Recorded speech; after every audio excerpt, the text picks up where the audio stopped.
I'm here with Dave Hanley. Dave Hanley is a good friend from the old days. And Dave and I went to school at Brigham Young University together. We were colleagues and started a few different organizations, the Journal of Microfinance and the Grameen Foundation, a support group for students. I think we had about 70 members, if I remember correctly. One of the largest. Or so. Dave has since done some amazing things. Dave has been a young global leader for the World Economic Forum. He has founded multiple organizations, sold some of them off. He's in the middle of another startup that he's working on, and is on the board of multiple companies, has advised multiple nonprofit and for-profit organizations, did his MBA at Stanford University, and I could go on, but I really would like to just sort of talk a little more frankly and openly with Dave. This is Dave. We're talking to future global leaders out there who want to make a difference and change the world for the better. And we're looking for some advice from you. So I was wondering if you could just tell us a little bit about yourself and your background and what you've been doing lately. You bet. So for those who are here with us, I actually met Shad when I was 21 years old, and I was in the middle of college. I just taken a couple of years off to do volunteer work, and then came back and was really trying to find myself and figure out what I wanted to do. I actually ended up at a party where a mutual friend of Shad's and mine, which is actually how we met each other, was there, and he was headed off to co-found Grameen Foundation, so the microfinance organization, but in the U.S. And he's an interesting guy. We didn't talk very much, but I went home and I ended up searching for Grameen and ended up reading the writings of Muhammad Yunus, who founded it, until 4 a.m. And then I emailed that person whose name was Jeff Davis and said, I have to come work with you. And 5 days later, I had quit my job, dropped my classes, moved to DC, and was sleeping in someone's hallway and was there basically on the first day of Grameen Foundation.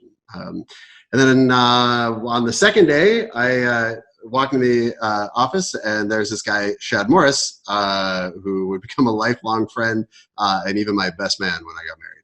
So you were in college, you were a student.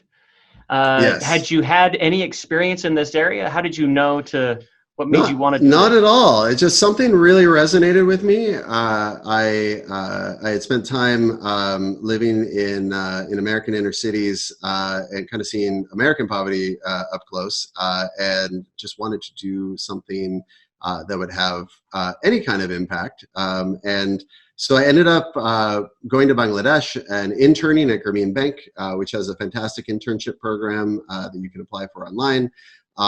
There encountered organizations like BRAC, which is one of the largest NGOs in the world, which also has great internship programs for students. And I ended up going back to Grameen as a Fulbright scholar to write a book on Grameen Bank. And completed that, and then basically along the way really shifted what I was doing. So I had been working in this quasi-academic area of international development, and then decided that as I was getting married and having a kid, that I wanted to live in the U.S. for a few years. So I basically flipped my hobby and my avocation. I was a musician and kind of loved all things digital, and ended up coming out of Stanford and joining, working on the Rhapsody Music service, which was like a super early Spotify, and we grew that to millions of users. And I left with some people from there who had created an online book club that they had just sort of gotten off the ground. I turned out being the CMO of Redfin when I was 27 to join them, and then to grow that in about a year to millions of users, and sold that to Amazon.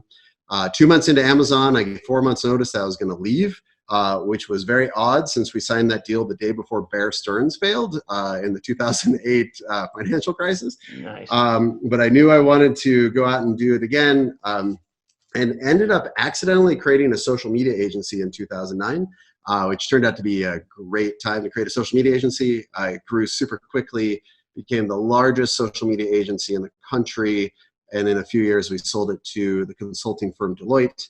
And I became a Deloitte partner, which is, an awesome thing. But I don't know if it was what I dreamed about being when I was a little kid. We integrated all of our people into Deloitte, and then about a year and a half in, I started getting the itch to go out and do it again, and then created Tomorrow, which is the company I'm currently CEO of. It is it's a financial, it's a fintech company that is trying to provide access to everyone the services that, say, I get from my private bank. So great estate planning, the best financial products, all in a very social, visual way. And we give all the tools away for free. But it ends up being it turns out if you don't have a will or a trust or anything like that, you also don't have, say, life insurance to protect your kids or a college savings account. And so by giving things away for free, it ends up that we help you plug the gaps and it becomes a good business.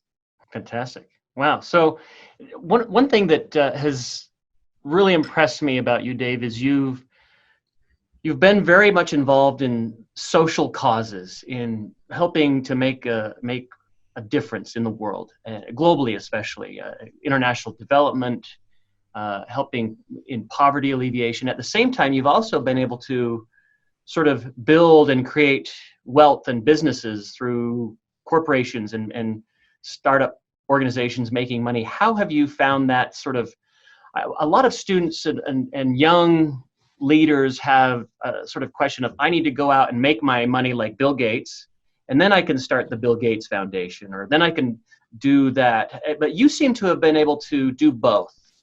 How have you been able to do that? Well, maybe it's because I haven't amassed the fortune of Bill Gates, but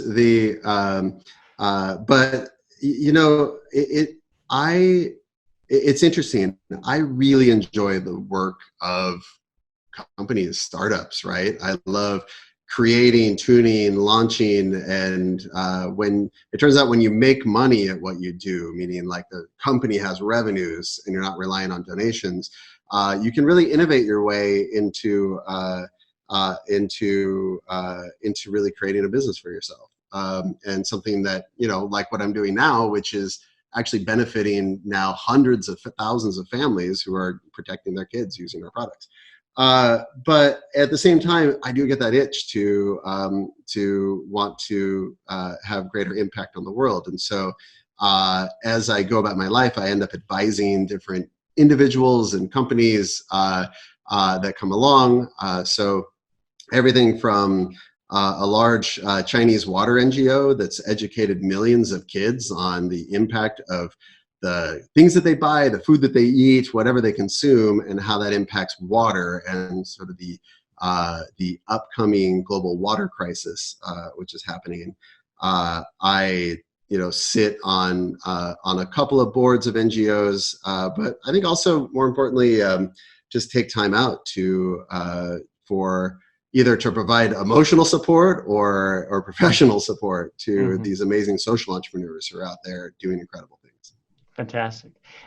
Do you feel like your experience in development and studying microfinance and working in that space has helped advise these nonprofits just as much as your experience in business? Or I mean, for example, if I were to go to it all comes together. Okay. I think it does, right? So I think that having the context of having lived almost a year of my life in Bangladesh and India means that I have some view, at least an outsider's view, but a view of the context of what those massive, markets of people and what their needs are, and what it's like to,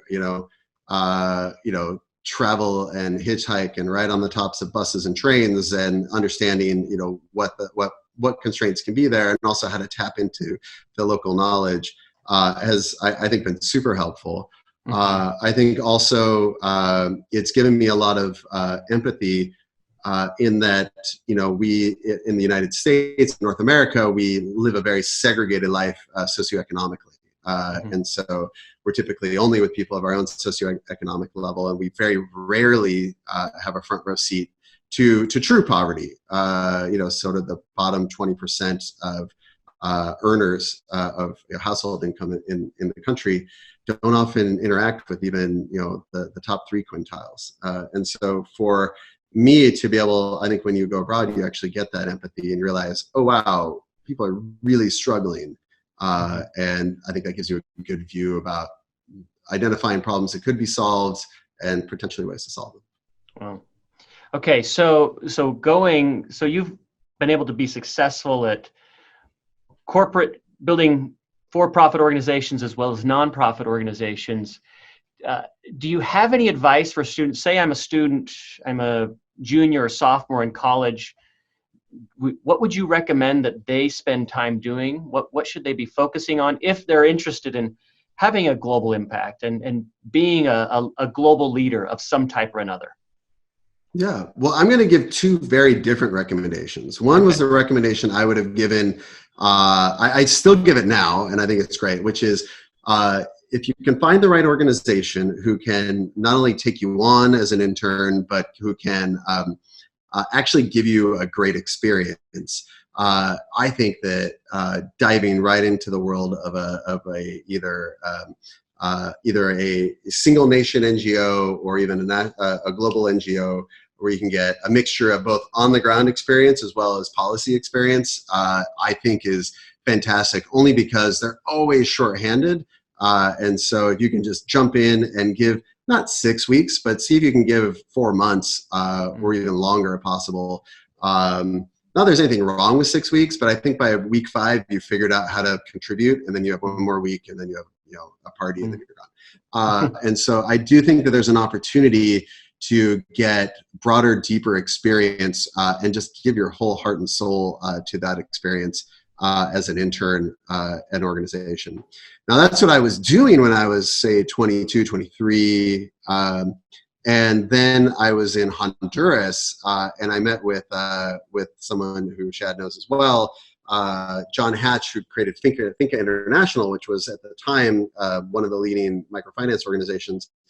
And John, it was the bright-eyed, young kid, college kid, who was asking him. I said, "Hey, John, what can I do to have the most impact?" And he just looked at me and he said, "Honestly, stop doing what you're doing. Go to school, go work on Wall Street for 10 years, and then give me a call, and then we can talk." And so his point was, go and get the skills that you need, because microfinance was about to go through what it did in the 2000s, which was become private equity backed and then public equity backed and grow into like a real business. And instead of basically remaining an eager generalist who was just another set of hands, that actually getting the skills would be helpful. The hard part of that is once you do that, you start making money, and then 10 years down the line, you might have a partner, you might have kids, and then it becomes harder to take your income down by 80%, which I've done in my life, and it's fine, but it's only fine for a while. Fantastic. I do have one other question. Dave, you worked as a young global leader, you were a young global leader. Appointed, I guess, yeah. Appointed, yeah. I guess, yeah. So you're nominated for this, and then they select, and it's a very selective process. This is for the World Economic Forum. And could you tell us a little bit about the World Economic Forum first, and then how one gets appointed to this? Right. So the World Economic Forum happens, it's mostly known for its annual meeting, which is in January, which is a relatively small conference of 2,000 to 3,000 people in a small Swiss ski town, but it includes many heads of state, 50 to 100 heads of state come. Often the wealthiest people in the world come. Bill Gates is often there, Richard Branson, kind of the who's who of philanthropists. But what it really is a multi-stakeholder community. What that means is Klaus Schwab, who founded it and still runs it after 50 years, basically his PhD thesis was there are problems that are too big to be solved just by governments or just by business or just by multilaterals like the United Nations. And instead, you need to bring not only those 3 groups, but also the academics and civil society, which would be like press and nonprofits, all together under one roof and try to solve that problem. And that's what the forum is. It creates a ton of research, which you can read completely for free online.